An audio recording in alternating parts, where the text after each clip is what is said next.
누가복음서 제9장. 나를 따르라.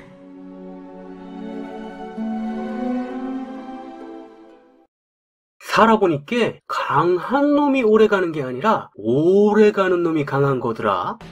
우리는 적자 생존과 약육강식을 비슷한 뜻으로 혼용해서 쓰곤 해요. 영화 짝패의 이범수의 찰진 대사에서 그 미묘한 차이를 짐작해 볼 수 있죠. 적자 생존이란 변화하는 환경에 가장 적합한 개체가 생존한다는 뜻이지만, 약육강식은 가장 센 놈, 가장 강한 개체가 끝까지 생존한다는 뜻이에요. 그러나 우리는 지구상의 수많은 강자들이 멸종하는 것을 보았고, 오히려 덩치가 작고 힘이 약한 개체들이 생존한 사례를 알고 있어요. 최근 전 세계적인 인기를 끌고 있는 넷플릭스의 드라마 오징어 게임과 DP를 뒤늦게 정주행하였는데요. 그때그때 달라지는 게임의 규칙을 예측하고 잘 적응한 개체들이 생존하는 오징어 게임과 군대라는 환경에 부적응한 개체는 도태되고 마는 DP는 바로 이 적자 생존에 관한 이야기 같았어요. 모두를 죽이고 라스트맨 스탠딩, 최종 승자만이 살아남는 헝거게임과 배틀로얄과 같이 이 약육강식의 서바이벌 영화와는 그 결이 조금 다른 것 같았죠. 제 눈에는 약육강식보다 어쩌면 이 적자 생존이 더 치열하고 복잡하며 처절하고 억울하고 잔인해 보였습니다.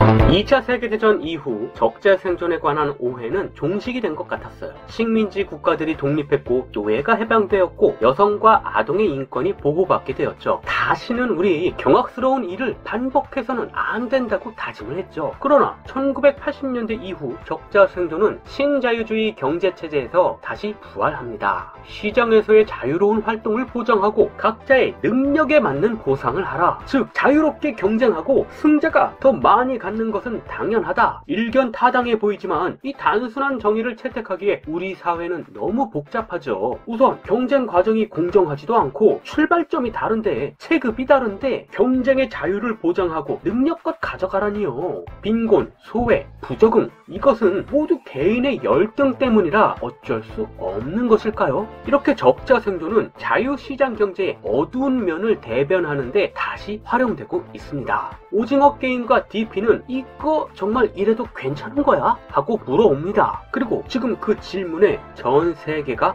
반응을 보이고 있습니다. 미국 듀크대 인지신경과학센터의 브라이언 헤어와 바네사 우즈는 다정한 것이 살아남는다에서 서로 협력하는 종이 생존에 더 유리하다고 밝힙니다. 야생을 선택한 늑대들은 멸종 위기인 반면 인간의 친구로 우정을 나누고 협력을 택한 개는 성공한 개체가 된 것처럼요. 꽃과 곤충의 협력은 상생의 대명사죠. 어째 제목이 좀 어색하다 싶어 원문을 보니까 아하, Survival of the Friendliest, Survival of the Fittest를 라임을 맞춰서 꼬집는 제목이었군요. 다니엘 밀러는 Good Enough에서 평범해도 애쓰지 않아도 부족해도 모든 생명은 충분히 살아갈 자격이 있다고 말합니다. 각자의 생존 전략이 뭐 그리 대단하고 탁월하지 않아도 우리 별일 없이 산다. 아보카도가 단 100개의 열매를 맺기 위해 100만 개의 꽃을 피우는 것도, 나무늘보가 세상 느려터진 것도, 굳이 위험하게 강물을 거슬러 올라가야 하는 연어들, 태어나자마자 죽음의 레이스를 펼치는 저 아기 거북들도 열등하고 비효율적으로 보이지만 인부식의 삶을 살아내고 있습니다. 오징어 게임의 001번 오일남을 연기한 오영수 배우는 인터뷰를 통해 2등은 1등에게 졌지만 3등에게는 이겼다. 결국 좋아하는 일을 위해 열심히 노력했다면 우리 모두가 승자들이다 라고 소감을 밝혔습니다. 그런데 국내 한 호텔에서 500만 원을 걸고 실제 오징어 게임을 하겠다고 합니다.